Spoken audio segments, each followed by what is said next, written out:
We have been overwhelmed with the demand for our services, not unsurprisingly at fares starting at $9.99. Already the flights for the first month in November are booked to over 50%.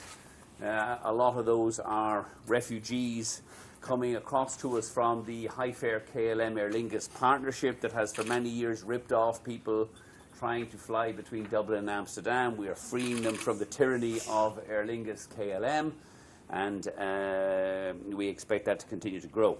You could serve Amsterdam from everywhere. I think what we're looking at would be those cities where the fares are currently highest, particularly on the short haul. So the obvious ones, would be the Londons.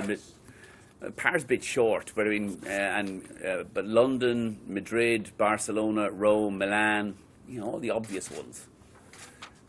Dublin was clearly, Dublin is remarkable out of Amsterdam. The fares are probably, they're certainly the highest fares, short haul fares out of Dublin Airport, because it's been the one route where Aer Lingus where Aer Lingus have been conspiring with KLM for about 500 years to rip people off.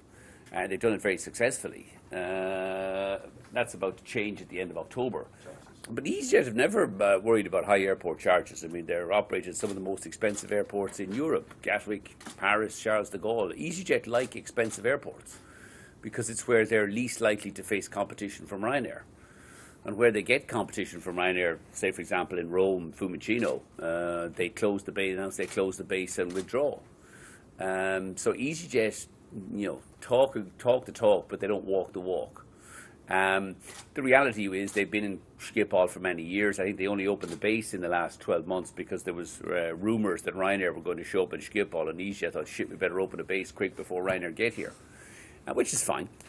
One of the things we offer Schiphol is we can connect Schiphol to about 70 routes that aren't presently served from Schiphol across Europe. I haven't slept, I must say. I haven't been able to sleep for probably about the 8 years that KLM has been talking about transforming Transavia into a low-cost airline.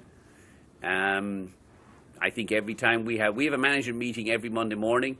First item on our agenda every week is, how's the Transavia transformation coming? Are we feeling threatened? They had a sign once in Dublin. We got really nervous. Yeah. On a bus stop. Are the pilots objecting to it again and again? I mean, look, it's very difficult for airlines like KLM and Air France and all these guys to, transform something. I mean, Air France keeps trying, they think that a low fares airline is something that you paint a new paint scheme and call it HOP. Like, there we go, we have a low fare airline. It's a bit like Lufthansa. We call it Eurowings. Oh no, this week German, no, Eurowings. We'll have lowercase lettering. Woo, it's a low fares airline. None of them have a low cost base. Transavia's cost base is more than, on a per seat, is nearly 3 times higher than Ryanair's. The only way we would be able to compete with Transavia would be to treble our prices. And we have no plans to treble our prices. We're going to treble our capacity, but not our prices. We work for an airline with a market cap of 18 billion euros. I wouldn't want to work for an airline with a market cap of 2 billion euros. They're too small. I don't think anybody in Ryanair is likely to go work for KLM Air France. Mind you, I'm not sure anybody in KLM Air France would want to hire somebody from Ryanair, since we're all a bit dysfunctional and retarded. Well, at the moment, before we launched it, 27% of our passengers were travelling on business. But the size we carry far more business people. I mean, we carry more business people than KLM has passengers. Last year we had 30 million people travelling with us on business, which is more than. But we've never done anything for business passengers. We've kind of said, look, show up, shut up, book out at the same availability as everybody else. We don't care if you're travelling on business. Now, we rolled out this package as part of the Always Getting Better last year. You pay a 30 euro premium, and for that you get fast track to airport security, priority boarding, reserved seating, first on, first off, flexible tickets. You get to check in a bag for free. So we basically look after you. I would personally come up to the boarding gate and kiss your bum as well as you depart, yeah. I spend most of my time now at the boarding gates in Dublin Airport. You get €5 back if that happens. Kissing our business class passengers.